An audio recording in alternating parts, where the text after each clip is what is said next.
Welcome, everybody. John Zager. Good afternoon. How is everybody today? Monday. It's 3:30 here in the eastern slope, Colorado. Sunny, 77 degrees. A little cooler today, huh? I have ice water today. It sounds like a good idea. So, kind of a good little podcast today. I did a blog on it early this morning, and it came out really well, actually. And please go and read it. You can go to my blog at jzager.blogspot.com. It's under blogger.com. You know, that's the main, website that most everybody does their blogs on.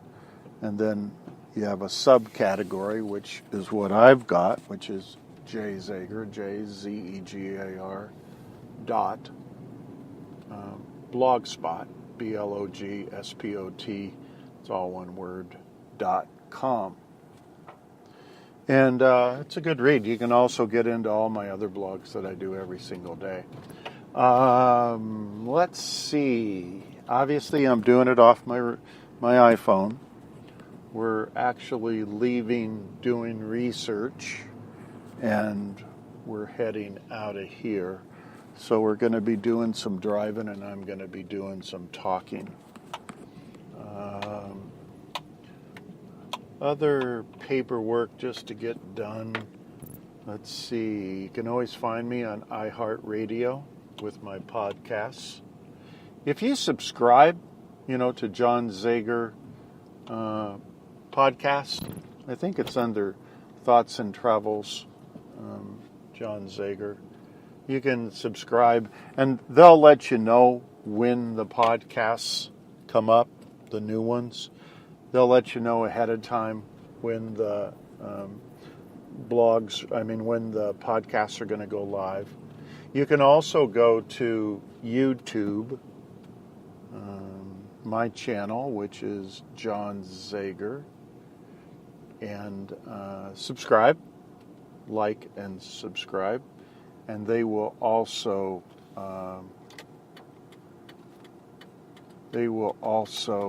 notify you when podcasts are coming up and all that kind of thing. So those are a couple other things. Let's see. So today what I'm talking about is the lives we accept. We all have a lot of choices, a bunch of choices in our life, and how things go for us. We talked about that yesterday or the day before, just about, if we're trying to override the programs that were given to us when we were younger, kind of idea. If we're running into resistance, that means we're trying to override them.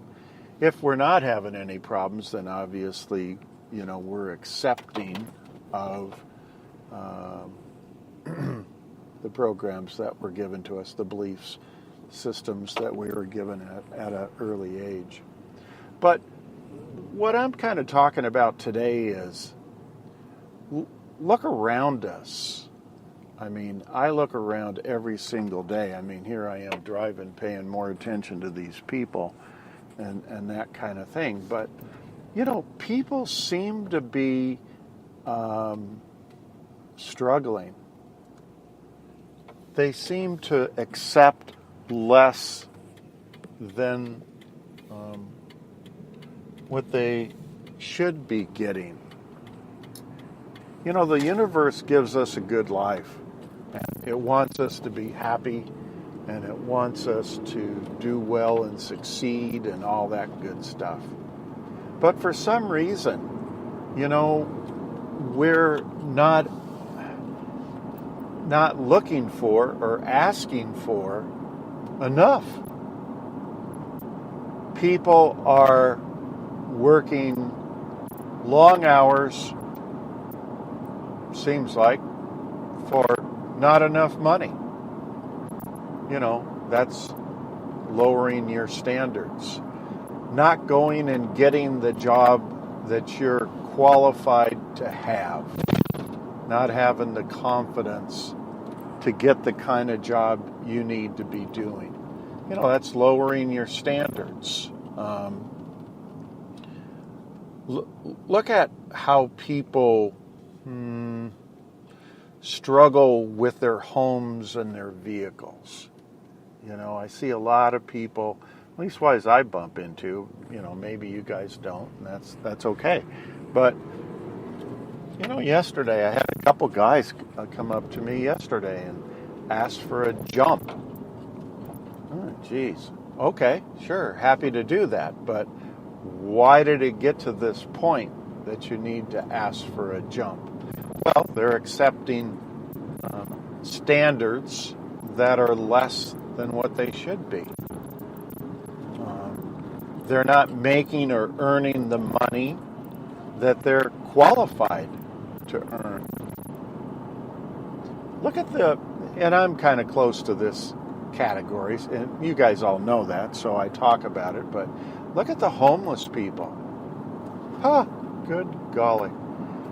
They're on every corner in my town. I talked to a homeless guy last evening. He came over to visit and was just, kind of sorting, asking indirectly for advice. And, he was upset that somebody took his corner, to where he, I guess you call that panhandling.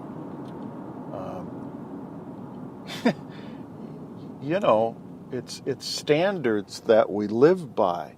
And my answer was obviously probably not what he was wanting to hear, but what are you doing panhandling on a corner for?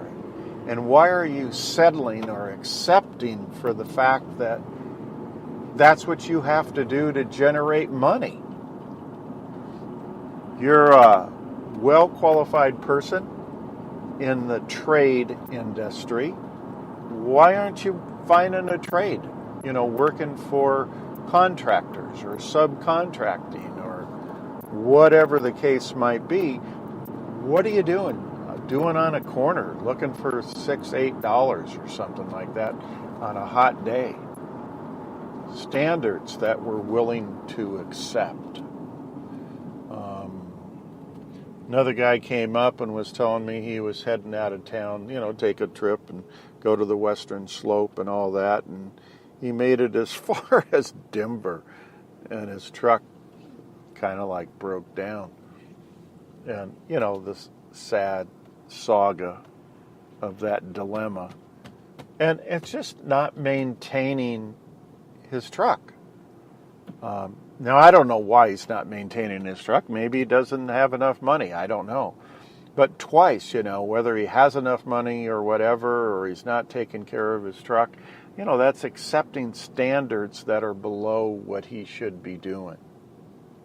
We accept our lives for a lot less than what they should be. Families, look at families and their struggle. I seem to recall on the internet there's quite a bit of that kind of information, and it's not very pretty. I mean, the relationship stuff is ugly, and people are doing things that maybe they shouldn't be doing because it's harmful to their partner or spouse, hurtful. The kids, oh my gosh, it's kind of like some of the things that happen in families. Does anybody bother to think about the kids, the children, the adolescents that are involved? What was that guy's name that just hung himself? Tony Bourdain or something like that, some kind of a cook. I remember listening to him 100 years ago on TV. And one time he says, all that I am is just a short order cook in a fast fry little place in New York or Brooklyn or someplace like that. And of course, he brought himself up to portray the image of a chef. Well, I don't think he ever was a chef. I think he's always been a short order cook. But that's beside the point. The point is that he had a disgusting life,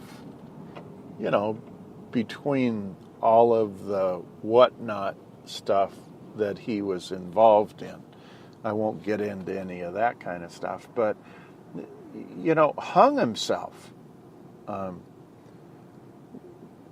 What, he's not smart enough to go ask for help from somebody or to talk to a friend, or, it's accepting less than what you're worth. And where I was going with the conversation was just the mere fact, I believe he has a daughter. Probably a beautiful young lady, proud of her dad being on TV and all that he's accomplished.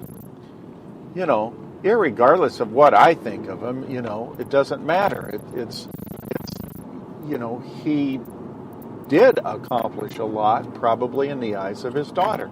And then he goes and does something like he did. What about her? Did he think about her at all? What the repercussions were going to be for her? For her mom? I mean, there's standards we need to live by, and we need to see ourselves in a lot healthier light, brighter light, accomplished person. So anyway, I guess I sort of wonder about what we accept in our lives. When I'm talking about that, I'm, kind of talking about values and standards and morals, what our belief system happens to be. And it doesn't sound like it's real pretty. I mean, people struggle with the money all the time. The politics is disgusting, the way people handle their view of politics. It's just not a very pretty picture to represent yourself with, the way that you act. So that's kind of what I wanted to talk about today, and just wondering what you guys think and see for yourselves in the areas of the country that you all live. Maybe people are a little more healthy than where I'm currently at, and maybe they don't have these kinds of issues, and their standards are good enough. I don't know that. I mean, I seem to run across people where I'm at where it may not be as strong as it could be. And I'm just trying to get through some traffic, you guys, so I apologize. So I'd be curious. Again, it's the old thing, call in, track me down, send a carrier pigeon or something to tell me what you think about the standards that we accept for ourselves and for yourself. And then the other side of the coin, of course, is what are you doing, if that does apply, or what are people actually doing to improve the standards that they live by, that they accept for themselves? What are they doing? And how many people these days are, and again, I have a real opinion of this, but how many people are out there actually looking for help, counseling, coaching, consultation? It doesn't matter. How many people are out there that run into issues and are doing nothing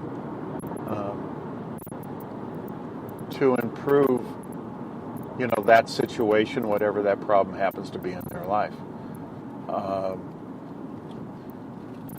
I've been in the business 43 years plus.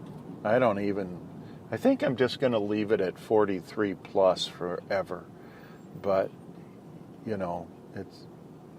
I don't even want to talk about a number anymore. But the point is that I don't see people knocking on anybody's door to get help. I mean, I know a lot of people in the industry, right? I know a lot of people in the industry. And as far as I'm concerned, they're not as busy as they used to be. It used to be where the courts, yay for the courts, they used to send people to counseling of different sorts. It was mandated, if you did stuff wrong and your standards were so low that you made mistakes here and there. The courts would send you. Well, I don't know if they do that or not. I'm not involved in that anymore, but the walk-ins aren't there. They're just not there. What I have noticed, and this is interesting, this is a positive side. I know you guys think I probably spend a little bit too much time on the negative, but, the positive side is very, very cool with Dr. Joe. I always listen to his newer stuff. I subscribe to whatever he's doing so I can hear it whenever it comes out. But here's the interesting thing. I was listening the other day. His workshops are 1,500 people. He was in Germany, I don't know, some town in Germany, and he was doing his 7-day workshop. There's 7 days now, and that's great. He had 1,500 people in there. Yay! Huh! Boy, was I happy to see that. Is it too many for a workshop? Well, it's not a workshop. It is and it isn't, but it's more about education and training, and trying to get people to understand what they can be doing to enhance the quality and healthiness and wellness of their life. Absolutely beautiful. And they're having miraculous healings going on with 1,500 people. So the positive side is that, I don't want to, how do I put this? Some of the stuff that seems a little more trendy, I think I'm going to say that. Some of the stuff that seems a little more trendy is getting a good turnout. Well, I don't care. It's fine with me. Happy, happy, happy. But what it says is, it's just saying that, people are wanting to do things for their betterment, to higher their standards that they're willing to accept, to make their lives better and all of that. So maybe that's the direction. I know that's the direction I'm going. Boy, do I hunt up people all the time, and it's basically around the same sort of thing, self-healing and all of that. But I noticed there's a bunch of people, Dr. Bruce Lipton, they're really going after him, and all those people from, what is it called, Hay House, I guess? They seem to have a pretty big staff of people that are out there on the internet and everywhere doing some of the more trendy things with helping people grow and enrich their lives. So I'm not going to spend a whole lot of time on this one, but what I did want to do is just, sort of put it in the front of our brains of what are we accepting for ourselves? And are we a little weak in that area? Do we need to get to more workshops, get a little more coaching on something. Do we need to track people down and try to get some information? Do we need to go out and do more research ourselves? I don't want to see stupid things happening like Tony Bourdain. He's a public figure. He knows tons of people. Go talk to somebody if you're having some of those thoughts enter your head. I don't know. Sometimes you wonder about people and the standards that they allow for themselves, and are they living a double life? Is there one image and then another image? And maybe they can't talk about that. I'm not sure. But anyway, kind of process that. I don't know if you need to sit down and actually put anything on paper, but during the rest of your day, kind of entertain that thought and just question yourself with what you are doing and the standards you're allowing for yourself in your life. There's a lot of day left here. It doesn't get dark around here until, 9 o'clock or something. Doesn't cool off until 10 o'clock. But I'm looking forward to the rest of my day. I am so excited about the rest of my day. I get up in the morning and my day is packed because I want it to be packed. There's so many things I want to get done, so many people I want to talk to, I want to track down. I was just recently here within the last hour trying to track a person down. I'm starting, the meditation group for all of you folks that might have any interest in that, here on the Eastern Slope. And I love doing meditation groups. They're just a lot of fun. You get education, training, and we do meditation. And the other thing I'm trying to do is do some energy healing. Wow, does it work? Of course it works. I would like to get the group, to 12 or under. Actually, 8 to 12 would be really kind of good. I've got about half of that put together, but I need a few more people. And boy, if you can think of that, just give me a holler and we're happy to have you jump in. The other thing, too, is, the coaching. Sure, I'm available. Consultation, I'm available. Doing small workshops. Let's go do that. If you need me to come and speak to you, you've listened to enough of my podcasts. You kind of understand my personality, where I come from, what I do, and what my style is. If you think it'll fit, then give me a holler. I probably can present the same information for a lot less money than some of the other more notable people would. But anyway, I'm just happy. And I hope you guys end up with a good rest of the day. So God bless everybody. Take care of one another. And I look forward to talking to you all again real soon. See you. Bye.